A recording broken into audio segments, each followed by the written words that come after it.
출애굽기 1장서부터 20장까지 말씀은 하나님께서 육적으로 이스라엘 백성들을 어떻게 구속하였는지에 대한 이야기, 그러니까 실제로 홍해를 건너고 또 10가지 재앙을 통해서 홍해를 건너고 또 홍해를 건너서도 하나님께서 그들에게 말씀을 주시고 그들의 삶을 인도하여 주시는 것에 집중이 있다면, 이 출애굽기 하반부 부분에서는 하나님께서 율법을 통해서 이스라엘 백성들을 영적으로 어떻게 구속하시는지 관련된 이야기들이 특징적으로 나누어져서 살펴볼 수 있습니다. 이제 그러다 보니까 21장 이후로 쭉 진행되는 여러 말씀들이 율법의 세세한 내용들, 어떻게 하면 해야 한다, 뭐 어떻게 준비해야 한다, 이런 이야기들이 많이 있습니다. 뭐 성막에 대한 것들이나 이제 이런 이야기들이 앞으로도 쭉 이제 이어지게 될 텐데, 오늘 그 중에서도 이 30장 말씀은, 우리가 읽었던 말씀은 인구 수를 세는 것과 관련된 말씀입니다. 민수기에도 있지 않나요 싶지만, 이 특별한 이 본문이 우리에게는 익숙하진 않지만 신약의 예수님과 관련된 말씀이기 때문에 오늘 같이 좀 붙잡고 묵상하고 싶다, 이렇게 좀 선택해 보게 되었습니다. 잘 아시다시피 우리가 민수기 나갈 때도 한 번 더 이야기하겠지만, 민수기는 사람을 인구수를 셌다라는 것에 의해서 사람을 셌다 민수기, 그래서 처음에 한 번 나오고 끝날 때 한 번 나오는데, 이 출애굽기에 나오는 이 30장에 나오는 인구수 조사는 민수기에 나오는 두 번의 숫자와 다른 인구수 조사였어요. 그러니까 엄밀하게 출애굽하여서 이스라엘 백성들의 인구수를 조사했던 것은 3번입니다. 3번.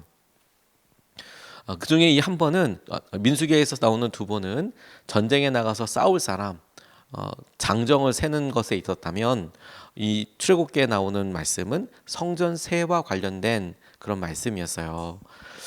예수님 당시에 이 전통이 내려와서 성경에도 나와 있는데, 당시의 문화와 전통을 보면 이스라엘 사람들은 음력을 쓰고 있었습니다. 그러니까 달로. 우리가 지금 쓰고 있는 것은 태양력이죠. 그래서 뭐 춘분, 추분 있고 동지, 뭐 입동, 이런 것들이 이게 각각 이제 뭐 우리는 절기를 음력으로 쓰긴 하지만 다 이제 춘분, 추분 계산할 때 태양을 중심으로 하잖아요. 근데 우리나라도 예전에는 태음력을 썼습니다. 달이 떠서 보름, 뭐 섣달, 보름 뭐 이렇게 가듯이 이스라엘 사람들도 각각 그렇게 음력을 썼는데 이름이 조금 달랐어요. 당연하겠죠. 아달월이라는 달이 12월에 해당되는, 우리로 이야기하면 12월 한 해의 마지막에 해당되는 달이었고, 니산월이라는 달이 우리에게 있어서 1월에 해당되는 달이었어요. 자, 여기서 우리가 조금만 생각해 보면, 얼마 전에 저희들이 부활절을 넘지 않았습니까? 그리고 부활절이 6월절이라는 것도 알고 있죠. 주님께서 6월절 때 즈음에 돌아가셨으니까. 그러면 그 6월절을 하나님께서 우리 출애굽기에서 뭐라고 말씀하시냐면, 그 해에 첫 달이 되게 해라 라고 이야기했잖아요. 그러니까 우리는 태양력을 쓰다 보니까 춘분 계산하고 추분 계산해서 1월, 2월, 3월 이렇게 가지만, 이스라엘 사람들에게 있어서는 이 4월 즈음이, 달이 뜨는 것을 중심으로 해서 이 4월 즈음이, 그러니까 3월 말에서 한 4월 즈음이 1월이 되는 거예요. 니산월이 되는 거예요. 그런데 이 니산월이 되기 전, 그 전달 아달월 15일부터 각 동네에 이 성전세를 내놓는 상자와, 그리고 이 성전세를 내기 위해서 어떤 단위가 있거든요. 오늘 반세겔이라고 나와 있는데 20게라라고 나와 있는 그 돈을 환전할 수 있는 환전상들이 있었답니다. 그러니까 한 달 전부터 그것을 준비하게 되는데, 이유가 뭐냐? 이 6월절을 중심으로 해서 약 한 달 전부터 6월절이 다가오고 있어요. 6월절을 준비하세요 라는 것뿐만 아니라, 6월절을 보낼 때 가난한 사람들, 주위에 소외된 사람들이 함께 6월절을 보낼 수 있도록 준비할 뿐만 아니라, 성막과 그 필요한 여러 일들을 보수하고 새롭게 하는 데에 그 목적이 있었던 거예요. 그러니까 매년마다 6월절 중심이 되면 성막과 여러 사람들이 다시 한번 이걸 준비해보고 다시 한번 필요한 것들을 준비하기 위해서 성전세라는 것을 만들어서 사람들이 책임을 물고 있었다라는 점을 떠올려 보면 좋을 것 같습니다. 그러니까 이 본문 말씀이 이렇게 이어져 있지만, 예수님께서 이거와 관련된 예화도, 일화도 있는 셈이죠. 이 본문 말씀에서 이 성전세 회막을 위해서 내는, 가난한 사람들에서 내는 이 본문 말씀에서 두 가지 좀 특별하게 같이 살펴보고 싶은 그런 구절이 있습니다. 첫 번째는 뭐냐면 이것이 모든 사람이 참석하도록 하는 그런 세금이었다라는 거예요. 모든 사람이. 그러니까 목적이 모든 사람이 함께하는 데에 그 목적이 있었어요. 11절로 14절까지 말씀을 보면 이렇게 나와 있어요. 주님께서 모세에게 말씀하셨다. 내가 이스라엘 자손의 수를 세어 인구를 조사할 때에 그들은 각자 자기 목숨값으로 속전을 주에게 바쳐야 한다. 그래야만 인구를 조사할 때에 그들에게 재앙이 미치지 않을 것이다. 인구 조사를 받는 사람은 누구나 성소의 세겔로 반 세겔을 내야 한다. 한 세겔은 20게라이다. 이 반 세겔은 주에게 올리는 예물이다. 20살이 넘은 남자 곧 인구 조사를 받는 사람은 누구나 다 주에게 이 예물을 바쳐야 한다. 누구나 다 바쳐야 한다고 그렇게 이야기하고 있어요. 나중에 보면 부자라고 더 낼 것도 아니고 가난한 사람이라고도 덜 내면 안 된다. 누구나 다 이것을 내야 한다라고 그렇게 이야기하고 있습니다. 누구나 다라고 이야기하는 부분이 저에게는 이렇게 나와 있어요. 이 세금의 목적은 얼마만큼의 액수와 얼마만큼의 뭐가 필요해라는 것에 대해서 목적이 있기보다 중심이 있기보다 누구나 다 참여하는 것에 관심이 있고 목적이 있는 거구나. 강조하는 거구나. 너희들이 누구나 다 이것을 참여하여서 함께 하는 것이다라고 이야기하고 있는 거예요.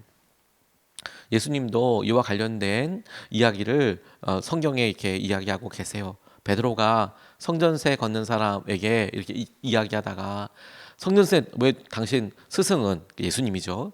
베드로에게 이야기한 거니까 왜 성전세 내지 않느냐. 이제 그 말을 들고 왔더니 아들이 세금 내는 거 봤냐. 이렇게 이제 베드로에게 알려주기도 하시면서 사람들을 이게 네가 그 얘기한 것이 있으니까 이 성전세와 관련돼서 이제 낚시를 하게 하죠. 물고기를 한 마리 잡았는데 그 물고기에 한 세겔 그 동전이 있을 거다. 그래서 물고기를 잡아서 그 물고기 안에서 발견된 동전으로 세금을 내는 이야기가 나옵니다. 그러니까 베드로 목과 예수님 몫이 반세겔, 한 세겔을 그렇게 이제 하게 하는 것이었어요. 뿐만 아니라 예수님께서 유월절 즈음에 들어가셔서 환전상들을 그렇게 엎었다라고 이야기할 때에도 환전상이 도대체 왜 필요할까라고 싶지만 지금은 우리나라 안에서 뭐 특별한 이유가 아니면 달러를 쓰는 이유는 없지만 그냥 우리 쓰는 지폐, 동전이 다 통용되지 않습니까? 어디 가든지 뭐 심지어 사실 요즘은 돈도 잘 안 갖고 다니죠. 근데 카드 들고 다니죠. 근데 우리나라만 해도 딱 통일이 되어 있었단 말입니다. 그런데 당시만 해도 통일이 되어 있지 않았어요. 그래서 나라들마다 화폐가 있었고 그 화폐는 금과 은을 중심으로 만들어져 있었고 통용되는 단위가 되게 달라요. 그래서 성경에도 문화라는 말이 나오기도 하고 데나리온이라는 말이 나오기도 하고 문화와 비슷한 발음이지만 뭐 미나 뭐 이래서 단어들 이렇게 단위들이 막 이렇게 있습니다. 그게 어느 지역의 중심으로 경제 활동을 하느냐에 따라서 달라졌어요. 그러니 문제가 생기는 게 뭐냐면 오늘 본문 말씀에 반 세겔을 바치라면서 이 세겔은 무게 단위이기도 하는데 여전히 이스라엘이 현재 세겔이라는 단위를 쓰긴 하지만 이때 당시에는 단위를 나타내는 은의 무게 단위였어요. 그리고 동전이 정해져 있었고요. 그러니까 성전세를 누구도 더 내지 말고 덜 내지도 말라고 이야기하셨기 때문에 그 반세겔 동전이 있거든요. 반세겔 동전이. 그걸로 바꿔야 하는 거였어요. 성전세를 드리려면 그 동전이 정해져 있었기 때문에 반세겔로 바꾸기 위해서 이스라엘 사람들이 저 북쪽에서도 있고 저 남쪽에도 있을 때 남쪽은 당연히 이집트와 교역을 했을 거고 북쪽은 그 위에 있는 여러 나라들과 교역을 했을 텐데 그러면 그들이 사용하고 있었던 동전들을 가지고 내려와서 성전에 가서 혹은 성전세를 내는 그 상자 옆으로 가서 환전을 했다는 거예요.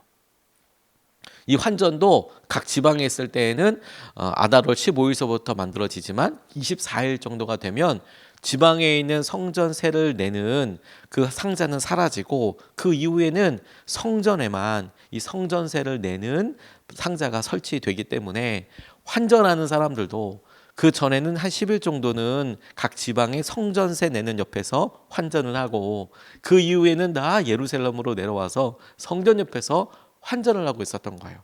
그러니까 이 환전하는 사람들이 유월절을 중심으로 해서 그러니까 공식적으로 활동하던 사람들이었고, 그리고 예배를 돕기 위해서 성전의 세금을 내는 것을 돕기 위해서 활동했던 사람들이었던 거죠. 근데 주님께서 너희들이 그 목적과 상황을 떠넘어서 이렇게 돈만 벌려고 하는 그런 일들에 분노하시면서 다 엎어버리는 일도 있었던 이유가 바로 그런 같은 것입니다. 누구나 다 사는 이 세금이 액수는 만만치가 않았던 것 같아요. 그리고 이제 지금 가치로 당시의 가치를 상상하는 것은 조금 이제 무리가 많이 있습니다. 왜냐하면 똑같은 돈이라도 이게 시기에 따라서 통용되는 가치가 달라지기 때문에 학자들마다 이제 많은 차이가 있지만, 은의 무게로만 가지고 생각해 보면 이게 당시의 가치로는 한 4데나리온 정도 되는 은의 무게였어요. 데나리온도 역시 은의 무게를 나타내는 그런 단위거든요. 그러니까 은 무게로 따지면 한 4데나리온 정도. 우리가 성인이 하루 일했을 때 일하는 품삯을 한 데나리온이라고 했던 것을 기억할 텐데, 그러니까 성인이 한 4일 정도 일했을 때에 벌 수 있는 금액 정도라고 생각하면 되겠습니다. 한 번에 낼 수 있기에는 조금 부담되는 그런 금액이었다는 것을 생각해 볼 수 있겠습니다. 미리 준비해야만 하고 미리 함께 해야만 하는 그런 것이었죠. 그런데 주님께서 이 일을 정해 놓으시고 이 일 가운데 우리에게, 이스라엘 사람들에게 확인시키고자 하시는 것이 무엇이었냐면, 너희들이 구원받은 사람들이야. 너희들이 주님께서 이스라엘에서 대속하셔서 구원하시고, 그리고 이스라엘의 전통적인 예배 방식이었던 양과 염소를 대속하여서 드리는 것을 통해서 너희들이 계속해서 너희의 죄들과 연약함들이 또 대속되어서 된 거야. 그들에게 있어서 레위 지파 사람들도 그들의 잘못과 그들의 장자들을 다 주 앞에 드리는 것을 통해서 너희들이 따로 구분된 거야. 성별된 거야. 이게 이스라엘 백성들에게 문화와 여러 일들에 있어서 계속해서 각인시키고자 하시는 하나님의 계획 가운데 계속 드러나는 반복적인 의미이지 않습니까? 주님께서 이 성전세, 하나님께서의 성전세와 이런 것을 이야기하는 것은 우리가 주님께서 대신 우리를 대신하여 대속하시고 우리의 죄와 우리의 생명과 우리의 모든 것을 주님께서 대신 치르셨다라는 것을 모든 사람들에게, 모든 사람들이 누리고 확인하고 붙잡고 취해야만 하는 것이라는 사실을 강조하는 부분이 있다고 저는 그렇게 생각해요.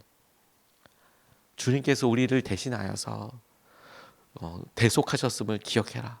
출애굽에서 너희들을 구속하여 내셨음을 기억해라. 그래서 이 세금의 이름도 속전이라고 하는 이유가 너희들을 구속하시고 너희들을 구원하시고 너희들을 구원해 내신 하나님을 기억해라. 이와 똑같은 의미가 성전을 세우는 데도 있습니다. 솔로몬의 성전이 어마어마하게 아름답게 지어져 있었지만 이것이 전쟁과 여러 상황을 통해서 다 무너져 버렸어요. 그런데 이스라엘 백성들이 바벨론으로 포로로 잡혀갔다가 다시 돌아왔을 때, 그때 다시 성전을 쌓을 때는, 스룹바벨과 함께 학개와 스가랴가 성전을 쌓을 때는 사람들이, 한 사람이 그렇게 왕이 있어서 그만큼의 성전을 지을 수 있을 만한 역량이 되지 않았습니다. 하다못해 솔로몬은 그 성전에 금으로 다 발라서 황금빛으로 그렇게 만들었다는데 그만한 재정이 없었어요. 그거 다 벗겨서 그 다른 나라에 다 조공으로 줘버렸거든요. 그런데 하나님께서 그 성전을 짓고 났을 때 주님께서 뭐라고 말씀하시냐면, 화려한 솔로몬 성전보다, 솔로몬이 지은 것보다 여러 사람들이 함께해서 지었던 스룹바벨의 성전이 훨씬 더 아름답다. 그렇게 이야기하실 정도로 하나님께서 많은 사람들이 모두가 다 참여해서 함께하는 것이 더 귀하다라고 할 정도로 그렇게 말씀하고 계셨어요. 우리의 삶에서 하나님께서 모두를 구원하시고 모두를 대속하시고 모두 함께 하시는 것을 우리가 같이 붙잡고 기도하고 싶어요. 두 번째로 붙잡고 싶은 것은 나누어서 누리는 은혜가 있다는 거예요. 나누어서 누리는 은혜. 15절 16절 말씀을 보면 이렇게 증거하고 있습니다. 너희가 목숨값으로 속전을 주어 주에게 올리는 예물은 반세겔이다. 부자라고 해서 이보다 더 많이 내거나 가난한 사람이라고 해서 이보다 덜 내는 일이 없도록 하여라. 너는 이스라엘 자손에게서 속전을 받아 회막 비용으로 쓸 수 있게 내주어라. 나 주는 이것을 너희 목숨값의 속전으로 여기고 너희 이스라엘 자손을 기억하여서 지켜줄 것이다고 이야기하고 있어요. 여기서 계속해서 묵상하면서 질문하게 되는 게 뭐냐면, 부자에게 더 받지 말아라. 근데 가난한 사람에게도 받아라라는 부분이, 이렇게 읽고 묵상할 때 가난한 사람들을 어떻게 이걸 가난한 사람에게도 받나?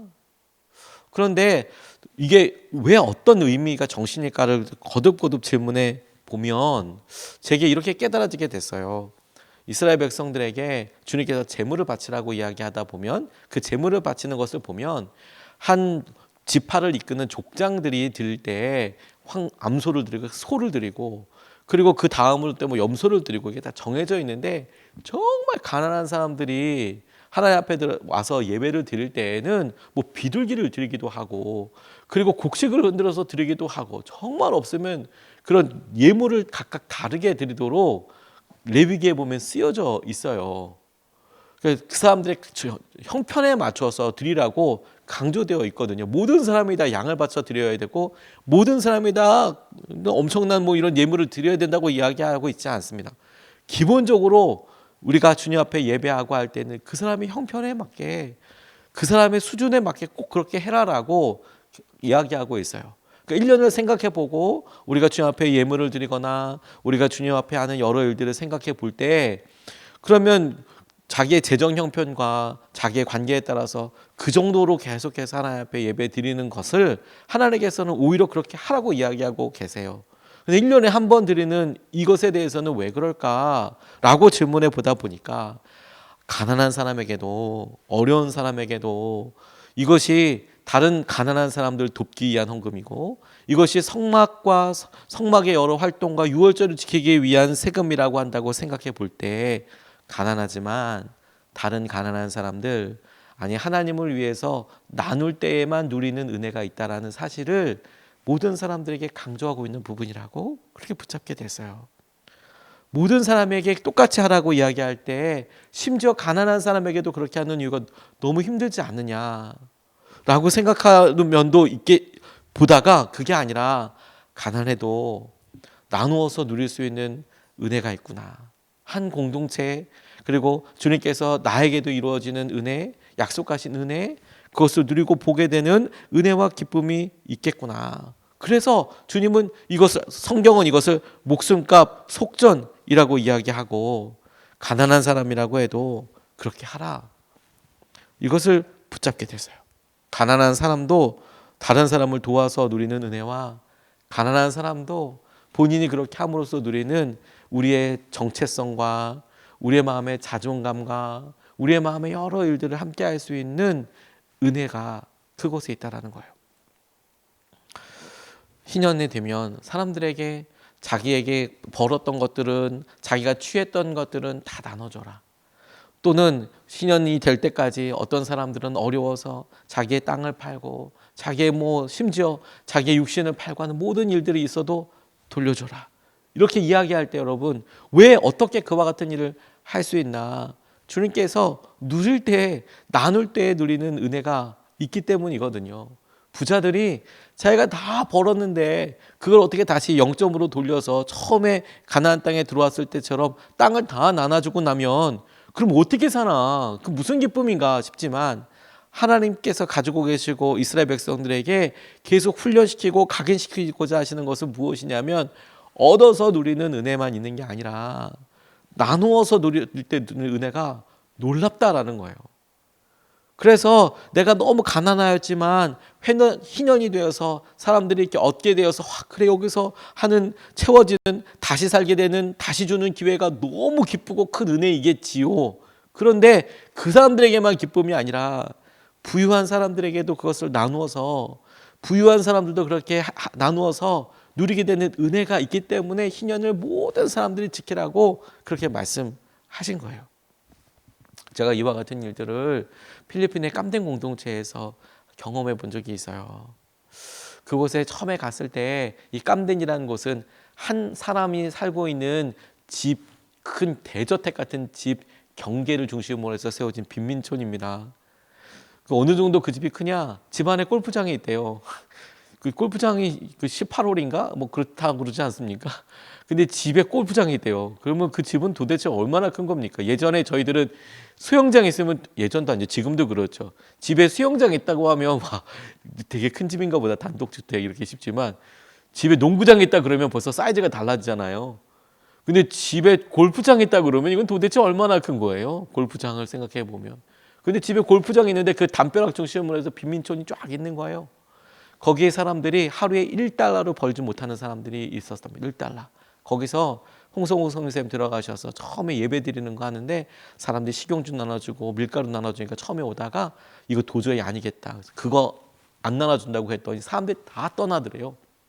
그런데 본인이 그곳에 아무 성도 없이 혼자서 예배 드리고 하다 보니까 그곳에 장례를 치를 때도 돈을 내야 하는데 그 돈이 없어서 장례를 못 치는 사람들이 홍성호 목사님 찾아오셔서 장례해 줄 수 있냐? 목사님이니까 장례해 줄 수 있다. 돈 안 받냐? 그냥 해줄 수 있다. 와라. 그렇게 해서 이제 장례를 통해서 이제 전도를 하게 되는데 사람들이 오면서 왔는데 여러분들 너무 힘들고 어렵지만 하루에 1달러를 벌지 못하니까 한 달에 30달러를 3만 원을 벌지 못하는 거잖아요. 3만 원, 4만 원을 못 버는 거잖아요. 절대 빈민들이잖아요. 근데 여러분 11조 해보시라. 사람들이 막 욕하고 그러더래요. 내가 그렇게 했는데 만약에 더 힘들어지면 그러면 몇 배로 물어주겠다. 각서 쓰셨다고 하더라고요. 그래서 11조 해봐라. 얼마 전에 11조 한번 해보고 이렇게 살아봐라.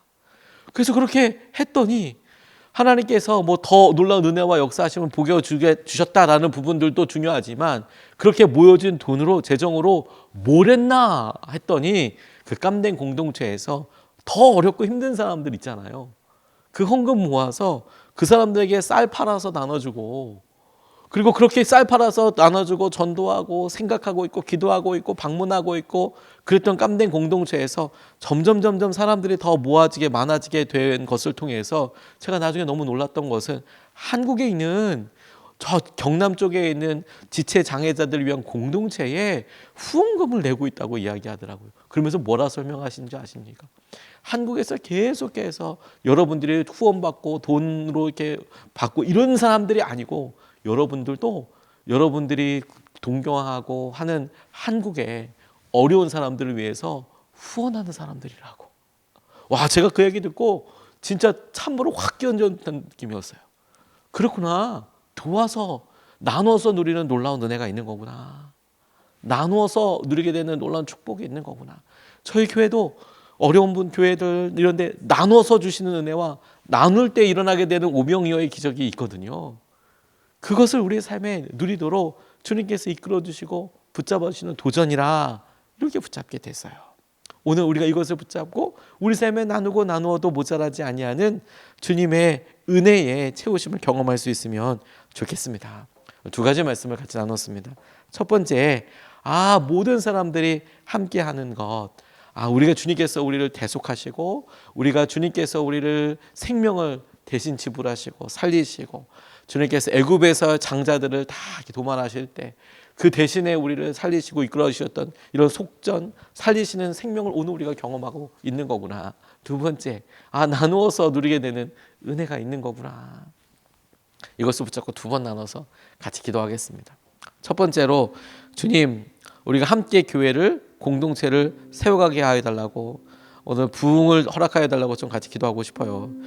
주님께서 같이 세고 같이 함께하고 하는 일에 모두가 다 하는 거야. 모두가 다 교회를 세워서 나가는 거야.